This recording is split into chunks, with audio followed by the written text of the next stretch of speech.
Bien, nos dice, un paciente tiene una frecuencia cardíaca en reposo de 82 latidos por minuto, presión arterial y temperatura corporal normales. Utilice el diagrama de presión-volumen del ventrículo izquierdo mostrando a continuación para responder. ¿Cuál es el volumen sistólico en mililitros? Perfecto.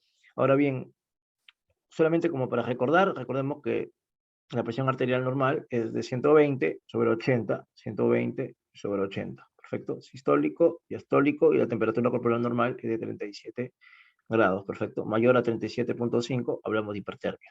Bien. Ahora sí, y obviamente esto afecta, ¿no? Cuando el paciente tiene hipertermia, aumenta la frecuencia cardíaca. Entonces ahí tendríamos otro tema de qué hablar. Pero en este caso, por eso nos están dando temperatura corporal normal, igualmente presión arterial normal.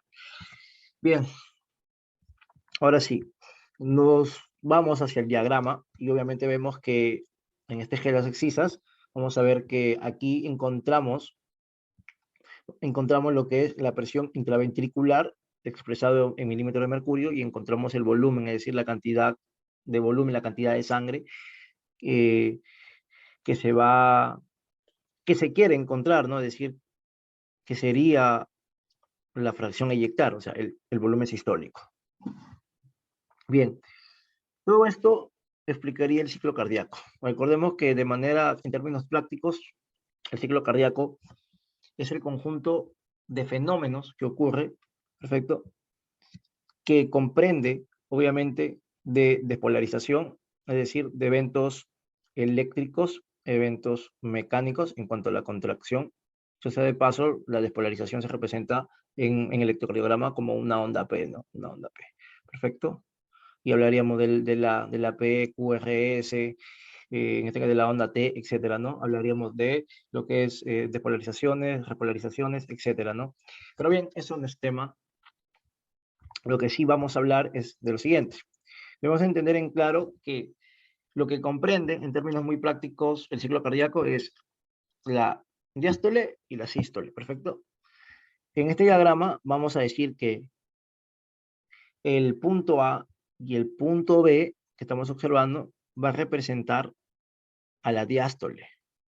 Es decir, aquí, aquí vamos a observar que, vamos a poner en contexto que la diástole viene a ser la relajación del ventrículo, perfecto, para que se dé el completo llenado y este luego pueda a través de una contracción que vendría a ser el periodo sistólico, ¿no? Para que luego se expulse la sangre. En términos muy prácticos y muy sencillos para que todos lo puedan entender. No, no obstante, ya si es que queremos ser mucho más técnicos y hablar desde el punto de vista un poco más teórico, pues diríamos que la diástole comprende del volumen telediastólico, es decir, del volumen final. El volumen final de la diástole comprende, en este caso también, de un volumen residual, que vendría a ser el volumen telesistólico, y el volumen a eyectar, que vendría a ser el volumen sistólico. No obstante, esto se da a partir de la relajación isovolumétrica. Perfecto, relajación isovolumétrica, ¿no? Que es cuando la presión que antes ejercía las paredes del ventrículo, es decir, la presión intraventricular disminuye, la presión intraventricular disminuye, esto hace que la presión que ahora ejerce la aurícula es mucho mayor que el ventrículo, y esto es lo que genera el llenado. No obstante, cuando este llenado ya llegó, es decir, el volumen telediastólico, el llenado final, lo que va a hacer es generar un aumento de las presiones, es decir, una vez que se da todo el llenado, que vendría a ser el volumen telediastólico o volumen final de la diástole, esto ejerce un aumento de las presiones a nivel de las paredes intraventriculares. Esto va a generar que haya un aumento de, es decir, que haya una desigualdad de las presiones, y esto es lo que hace que la válvula, que se representaría tanto en la apertura, en la letra A, que sería la válvula auriculoventricular, en este caso, como es el ventrículo izquierdo, sería la válvula mitral, y acá, en el punto B, sería el cierre por estas presiones. Recordemos que si aumenta la presión, lo que va a pasar es que el flujo sanguíneo puede tornar retrógrado y, y puede hacer que obviamente retorne nuevamente hacia las aurículas, y esto pues no puede ser posible. Por eso que las valvas son importantes. Perfecto, es una de las principales funciones que tienen las valvas. Perfecto. Ahora bien, aquí se da en este caso, está el cierre de la válvula mitral, y a partir de aquí diríamos que comienza la fase sistólica. ¿Por qué? Porque esto comprende de la contracción isovolumétrica, es decir, se cierra la válvula mitral, aún se mantiene cerrado la válvula aórtica. Esto lo que hace es generar aumento de las presiones. ¿Para qué? Para vencer la presión que ejerce la válvula aórtica de por sí, que bien debemos entender que es de 80 milímetros de mercurio, y una vez que vence esta tensión de la aorta, que es aproximadamente lo que ya mencioné, luego para vencer a la arteria aorta, recordemos que la presión ejerce mucho mayor y es la que vemos, ¿no? Que se va del punto C hasta el punto D. Esta parte vendría a ser la fracción de eyección, es decir, esto vendría a ser el volumen sistólico. El volumen sistólico. Perfecto. Ahora sí, acá se va a cerrar la válvula aórtica, porque obviamente recordemos que las paredes de la arteria, tanta presión que ejerció el ventrículo hacia las arterias, recordemos que las arterias se distienden, pero así como se distienden, también tienden a volver a su estado normal, y al volver a su estado normal genera una presión. Esa presión cierra de manera súbita la válvula aórtica, y esto permite el llenado, permite la relajación isovolumétrica, que ya lo mencionaba aquí, que es en donde se apertura la válvula mitral y obviamente comienza nuevamente el ciclo, ¿no? Esto de manera muy resumida de lo que sería prácticamente el ciclo cardíaco. No obstante, debemos saber lo siguiente: 150 mililitros es el llenado telediastólico, es decir, el llenado final. Perfecto, el llenado final de la diástole. Ahora, existe una formulación, si se podría llamar así, para, para conseguir el volumen sistólico, ¿no? Que sería 150 sería el volumen telediastólico menos el volumen telesistólico, que es el volumen residual. Recordemos que el ventrículo nunca se queda en 0 mililitros, siempre el ventrículo tiene que haber un flujo sanguíneo residual, perfecto, que vendría a ser el volumen telediastólico. Telesistólico, perfecto. Entonces acá sería menos 50 sobre el volumen telediastólico, es decir, 150 de nuevo por 100. Perfecto. Así. Esto, si sacamos la calculadora, nos va a dar 0.0. Nos va a dar 0.66. Perfecto. 0.66 y multiplicado por 100 nos va a terminar dando 66.6%. ¿Esto qué es? ¿Qué significa?